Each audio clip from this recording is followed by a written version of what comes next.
acción, aguantas la respiración y de pronto fue... ¡bum! Y entonces como que cayeron todos los trozos de roca al lado de cámara, que era lo que habíamos hablado, pero todavía, claro, el verlo, que me caí de la silla hacia atrás. Como te acerques a mi novio, me hago un collar para el perro con tus dientes. Dura, ¿eh? Lo bueno que tiene es ser feos, porque si tocas en un grupo y eres muy guapo, pues nada, te avasallan, pero si eres feo, nadie se... Mira, como el Evaristo de la Polla Records, pues nadie se avasalla. Bueno, pues va a haver també la habilitat de silbar la tripa.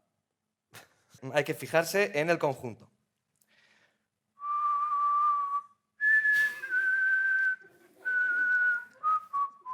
Llevo muchos años rapeando.